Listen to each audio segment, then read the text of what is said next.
In a small, dimly lit apartment on the outskirts of Flavor Town, there lived a corpulent and rather lazy YouTuber named Greg. Greg was known for his fast food review channel, where he would sample and critique various greasy delights from local eateries. His viewers were a mix of loyal fans and curious onlookers, drawn in by his colorful commentary and unapologetically messy eating habits. One particularly dreary evening, Greg decided to review a new burger from a recently opened fast food joint. As he set up his camera and lights, the room filled with the pungent aroma of fried food, mingling with the stale air of his cluttered apartment. Greg, oblivious to the mess around him, took a massive bite of the burger, grease dripping down his chin as he launched into his review. Unbeknownst to Greg, the burger joint had a dark history. It was built on the site of an old cemetery, and the restless spirits of the dead were not pleased with the disturbance. As Greg continued his review, strange things began to happen. The lights flickered, and a cold breeze swept through the room, causing him to shiver. Ignoring the eerie sensations, Greg pressed on, his mouth full of burger as he mumbled his thoughts to the camera. Suddenly, a loud crash echoed from the kitchen. Greg froze, his eyes wide with fear. He slowly turned his head to see a skeletal hand emerging from the shadows, followed by another, and then another. Soon, a group of spooky skeletons stood before him, their hollow eyes glowing with an otherworldly light. Greg tried to scream, but his voice caught in his throat. The skeletons advanced, their bony fingers reaching out to him. He stumbled back, knocking over his camera and sending it crashing to the floor. The skeletons surrounded him, their eerie laughter filling the room. Desperate, Greg grabbed a half-eaten burger and hurled it at the nearest skeleton. To his surprise, the skeleton recoiled, its bones rattling as it backed away. Realizing that the greasy food seemed to repel them, Greg frantically threw more burgers and fries, creating a barrier of fast food around himself. The skeletons hissed and retreated, unable to cross the greasy threshold. Greg, panting and drenched in sweat, watched as they vanished into the shadows, their laughter fading into the night. He collapsed onto his couch, his heart pounding in his chest. From that night on, Greg's fast food reviews took on a new tone. He warned his viewers about the dangers of disturbing the dead and always kept a stash of greasy food nearby, just in case. Though his apartment remained cluttered and foul-smelling, Greg never forgot the night he was attacked by spooky skeletons, and he made sure to respect the restless spirits that lurked in the shadows. In the small, nondescript town of Grimsville, there lived a man named Harold Thompson. Harold was an avid anime enthusiast, so much so that his entire apartment was a tribute to the art form. Posters plastered the walls, shelves groaned under the weight of action figures, and every bit of furniture was covered in a blanket featuring his favorite characters. However, Harold had one notable flaw that often kept people at arm's length: his overwhelming body odor. His love of takeout and complete neglect of personal hygiene meant that he often emitted a distinctive scent, a mix of day-old ramen and cheap cologne, that could clear a room faster than a jump scare in a horror anime. One rainy afternoon, Harold was wandering through a flea market just outside of town, hoping to find some rare collectibles. With his nose buried deep in a copy of a vintage manga, he bumped into a mysterious vendor who had set up an unassuming booth filled with oddities. The most eye-catching item was a dusty, black fedora perched atop a mannequin head. It looked like something straight out of a noir anime. "Ah, dear customer. Interested in the hat?" the vendor croaked, his voice like gravel. Harold felt an unusual draw to it, as if it called out to him, promising adventure. "What's the story behind it?" Harold asked, squinting at the fedora. With a sly smile, the vendor replied, "This is no ordinary hat, my friend. It is believed to be cursed. Wear it at your own peril, but it will grant you untold charisma and charm while wearing it." Of course, Harold scoffed at the idea of curses. He was far too intrigued. "I'll take it," he said, eager for any aspect of his life to change, particularly his lackluster social skills.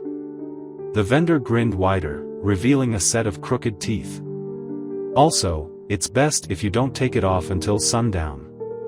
Harold shrugged off the ominous warning, paying a small fee with the loose change he managed to gather. He placed the fedora on his head and admired himself in the reflection of a nearby car window. It actually looked pretty stylish, albeit a bit too big for him. Emboldened, Harold made his way to a local anime cafe for a slice of socially interactive life. As he entered, he felt an unfamiliar surge of confidence. Every head turned his way, and an unexpected charm radiated from him, captivating the attention of other patrons.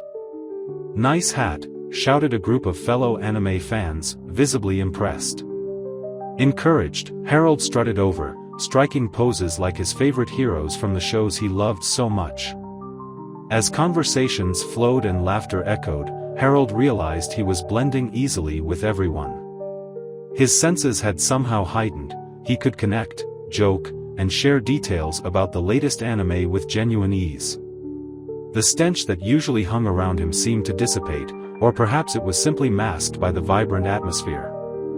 Yet, as the sun dipped lower in the sky, Harold began to feel the weight of the fedora.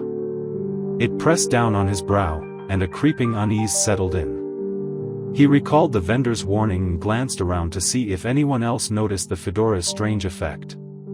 But they were too engrossed, laughing and chatting with him as if he were a celebrity. "What is this feeling?" he thought, discomfort gnawing at the back of his mind. As the sun's last rays vanished, Harold hurried back home, the hat feeling heavier with each step.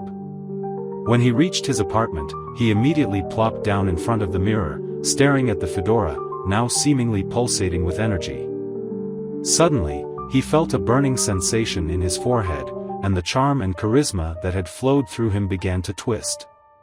The room darkened, shadows stretched ominously, and whispers danced around him. "Harold, the charming one," they taunted. "You'll never escape the consequences of your choices."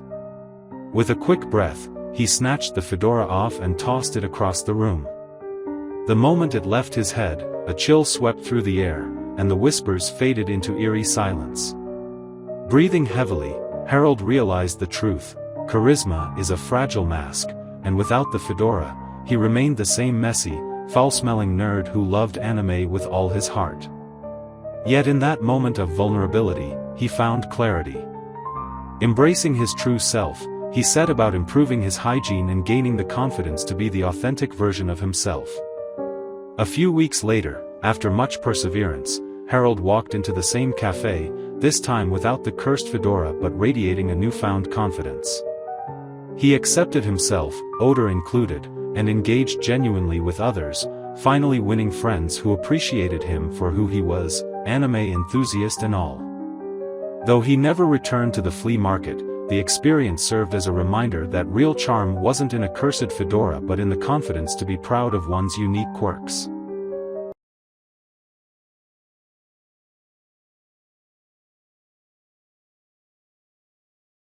In the city of Trendsettersville, where appearances were everything, there lived a woman named Jessica. Known for her sharp tongue and brash demeanor, Jessica strutted through life with an air of superficiality that alienated nearly everyone she encountered.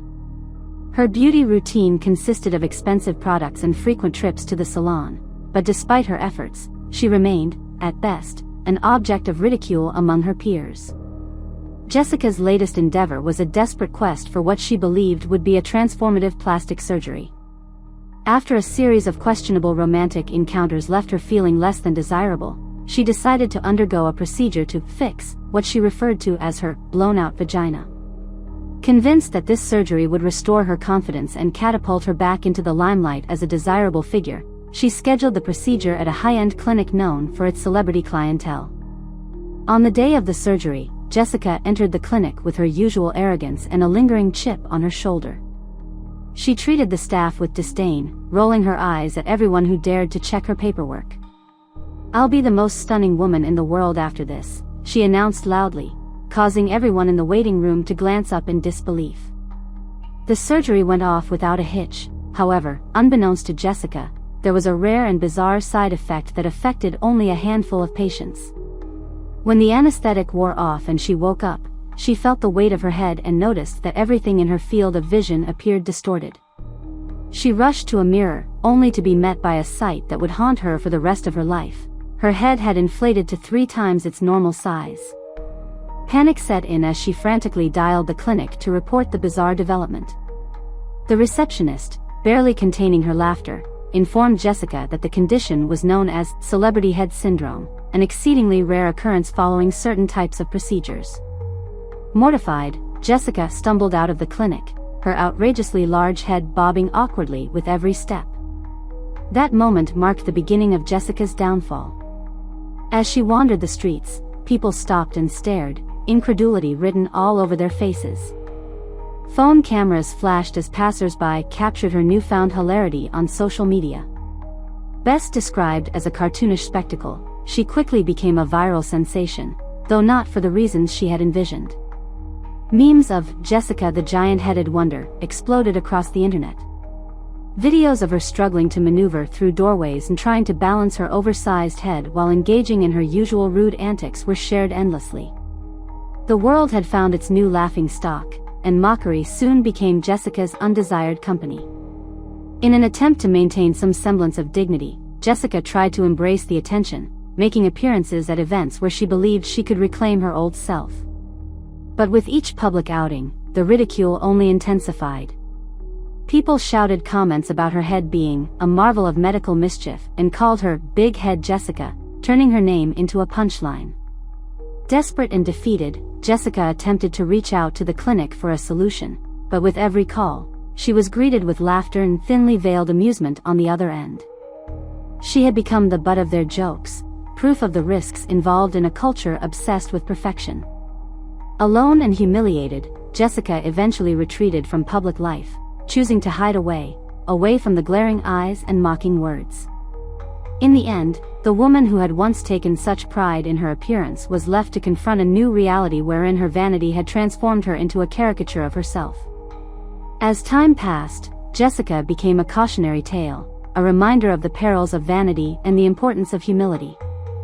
Her story spread like wildfire, not just as an amusing anecdote, but as a poignant lesson on self-acceptance and the often brutal nature of societal standards. With each retelling, people recalled Jessica, the rude, uncultured woman whose quest for beauty led to an unexpected and uncontrollable transformation, forever etching her place in the annals of absurdity.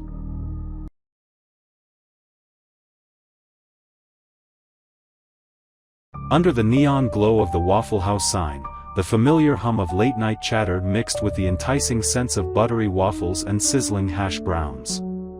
Inside, the booth occupants were a collision of laughter and grease-stained plates as the clock ticked toward midnight. This was the life for Ted Trumbull, the lead vocalist of a Loverboy cover band aptly named Heartstrings. Every weekend, they performed sultry hits from the 80s, packing dance floors with romantic tunes, Duran Duran, Boys II Men, but tonight was different. After a particularly lively gig, Ted's bandmates eagerly pushed him towards the Waffle House for a post-show feast. As he stepped off the small stage for the last time and heard the cheers fade behind him, he caught a whiff of syrup and something odd lingering in the air. "Come on, Ted. You need to recharge those vocal cords," shouted Carla, their energetic keyboardist, as she waved him over to their booth. "Yeah, I can't miss out on Waffle House's famous pecan waffle," Ted replied with a grin. However, moments later, he felt a sudden pang of urgency. It had been an exhilarating night, full of high notes, but now all he needed was a quick bathroom break. Navigating through the bright yellow booths, he pushed open the restroom door, half expecting to see a standard, if somewhat grimy, scene awaiting him. Instead, Ted found himself stepping into what felt like a set from a horror movie. The restroom was lit by a flickering fluorescent bulb, casting eerie shadows on the cracked tiles. The mirror was fogged up, and the air hung heavy with a strange odor. Just as he turned to the nearest stall, a deep, gravelly voice echoed from the corner. "Who dares disturb my slumber?" Startled, Ted squinted into the dim light and froze. There, peering down at him from the ceiling, was Jammerkus, a creature that could only be described as the stuff of nightmares. His skin was a deep, rich brown, glistening in the harsh light, and his oversized lips curled into an exaggerated grin. What are you? Ted managed to stammer, his heart pounding like a drum solo in a ballad. I am Jamarcus, the guardian of this bathroom, the monster proclaimed, his voice reverberating off the tiled walls. Long have I been cursed to dwell here, and now you've awakened me. Ted's mind raced as he tried to assess his options. He wanted to impress his band, not be someone who peed his pants in fear. I was just here for a bathroom break, we can talk about, guardian duties later? Jamarcus laughed, a sound that echoed like thunder, shaking the mirrors. I have witnessed the souls that grimace and squirm in their search of pleasure from these walls. They do not respect the sacredness of this place. I'm not a squirmy soul. Ted protested, thoughts of his passionate performances slipping away. I sing about love. I'm a lover boy. With a flicker of curiosity, Jamarcus descended from the ceiling, his massive frame towering over Ted. Show me then, lover boy. Sing me a tune, and I may let you go. With no time to second guess, Ted's heart raced for a different reason. This was an absurd situation, but he was a performer at his core. Clearing his throat, he launched into a soulful rendition of Endless Love, his voice spilling into the restroom, echoing off the walls. To his surprise, Jamarcus swayed slightly, the corners of his scary lips twitching in what could have been a semblance of a smile. As Ted poured his heart into the song, the creature's fierce demeanor softened, momentarily swaying to the melody. When the final note faded into the air, Ted wiped the sweat from his brow, chest heaving slightly. Jamarcus's expression had changed, no longer menacing but thoughtfully contemplative. You may leave, lover boy, Jamarcus said, his tone less thunderous now. Your song has touched the remnants of my curse. Go forth, and may your music bring joy to all who hear it. Relief flooded Ted's body as he dashed back to the table, where his bandmates waited, oblivious to his escapade. As he recounted the tale, laughter echoed through the Waffle House, mixing with the clatter of plates and forks. And as for Jamarcus? He settled back into the restroom, his heart warmed by the unexpected performance, a monster with a newfound appreciation for love songs, ensuring that the Waffle House would always echo with soulful melodies long after the lights had dimmed.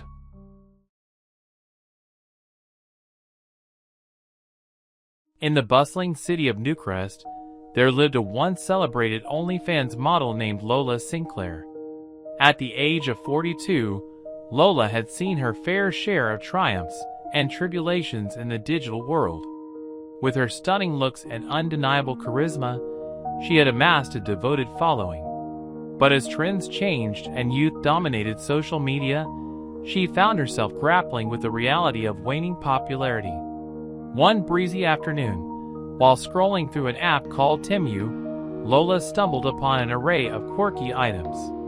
She was immediately drawn to a flashy product, a sparkling, multicolored plug that promised unending pleasure and good fortune. Intrigued by its vibrant appearance and amusing promises, Lola bought it on a whim, a desperate bid to revitalize her image and maintain her relevance in a cutthroat industry. Excited by her purchase, Lola wasted no time trying it out once it arrived. The moment she unwrapped the package, her heart raced with anticipation. The plug was beautiful, glimmering under the light, but little did she know that it carried an ancient curse steeped in mischief. As soon as Lola inserted the butt plug, a tingling sensation coursed through her body. It felt exhilarating, but then something unexpected happened. She felt a bubble of gas rising in her stomach. At first, she brushed it off, attributing it to the intense sensations she was experiencing. However, the bubbles quickly turned into a torrent, and she found herself in a comedic, yet embarrassing, situation as waves of flatulence erupted from her. "Oh no, this isn't happening," she explained between fits of laughter and horror, her cheeks turning crimson. What was meant to be a day of reclaiming her confidence had turned into an uncontrollable symphony of toots, echoes, and giggles from her loyal viewers as she streamed her antics live. Her followers, initially amused, began to question her sanity. The comments flooded in. "Are you okay, Lola? This is legendary. What did you eat?" But for every laugh, there was a pang of dread. The cursed but plug seemed to have a mind of its own, and Lola quickly realized that it wasn't just a funny gimmick, it was wreaking havoc on her body. Days turned into weeks, and the flatulence only grew worse. No matter what she did, changing her diet, taking gas relief pills, nothing worked. Every time she tried to pose or film a sensual scene, she was met with an uncontrollable outburst that left her both mortified and in stitches. Eventually, Lola noticed alarming symptoms beyond just the embarrassing flatulence. She felt sharp abdominal pains and ballooning gas that rendered her nearly immobile. Friends and fans voiced their concern, urging her to seek medical attention, but Lola resisted. What would her followers think if the once glamorous model became the face of a gas-related health crisis? One fateful evening during a particularly ambitious live stream, where she attempted to showcase a new outfit, tragedy struck. As she twirled to model the ensemble, she felt the all-too-familiar pressure building in her stomach. Lola desperately tried to hold it in, thinking that perhaps she could power through and play it off like a funny moment.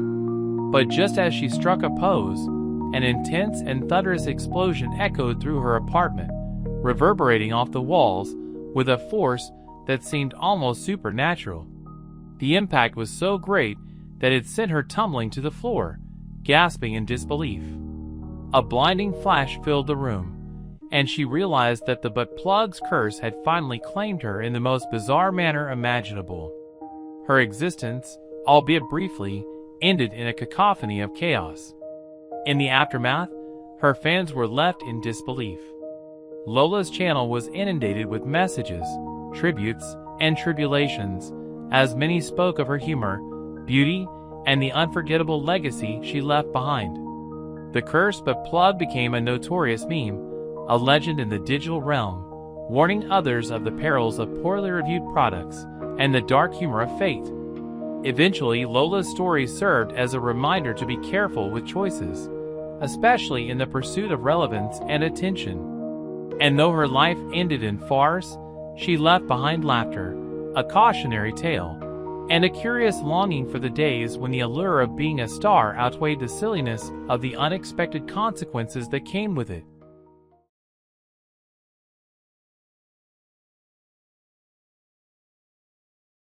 In the heart of modern Atlanta, there lived a man named Tyquevius, an eccentric character known for his quirky antics and outlandish schemes. Tyquevius had an unquenchable thirst for adventure, but he often found himself in ridiculous situations. One sunny afternoon, while rummaging through the city's vast flea markets, he stumbled upon an old, faded EBT card that seemed to pulse with an odd energy. An elderly vendor, with a twinkle in his eye and a toothless grin, noticed Tyquevius' curiosity and said, "Beware, young man. That card has a mind of its own. It's haunted. Use it wisely." Tyquevius shrugged off the warning, thinking it was just another tall tale. How could a simple card be haunted? With a gleeful laugh, he decided to test it out, swiping it at a local convenience store. Instead of the mundane transactions he expected, the world around him rippled like the surface of a lake disturbed by a stone. In a blink, he found himself standing in a quaint, old-fashioned town, complete with cobbled streets and gas lamps. Unbeknownst to him, he had been transported back to the late 1800s, where the townsfolk dressed in period attire and went about their daily lives without the conveniences of modern technology.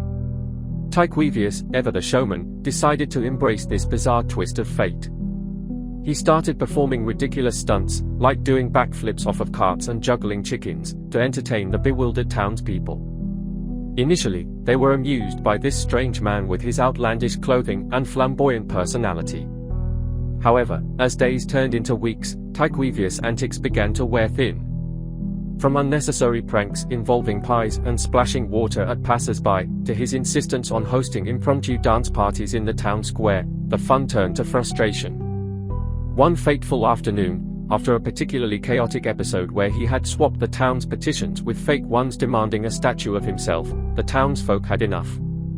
A group of fed-up residents, led by the stout and no-nonsense blacksmith named Harold, decided it was time to take action. They gathered in the town square, eyes blazing with determination. "Enough is enough," Harold bellowed. "This nonsense has gone on long enough. We need to rid our town of this tiresome fool." With an uproar of agreement from the crowd, they devised a plan. Soon, Tyquevius found himself surrounded by an angry mob holding makeshift weapons, broomsticks, pitchforks, and even a rolling pin. Faced with a group of people clearly at their wits' end, Tyquevius, ever the jokester, tried to laugh it off. "Come on, let's not be hasty. A little humor goes a long way." But it was too late. The townsfolk, growing impatient with his antics, forced him to the edge of the harbor.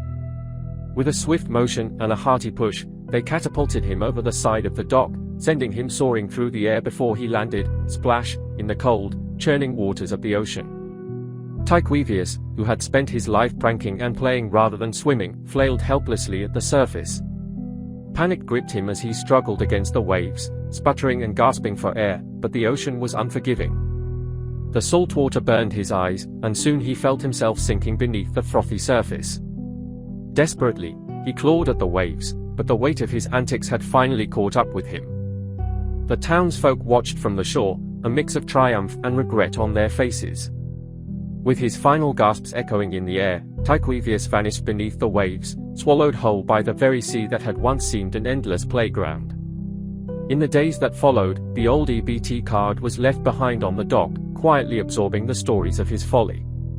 And as for Tyquevius, he was remembered not just as a nuisance, but as a cautionary tale of too much mischief in a world that values tradition and calm, a reminder that every action has its consequences, and sometimes, the unexpected can lead to tragedy.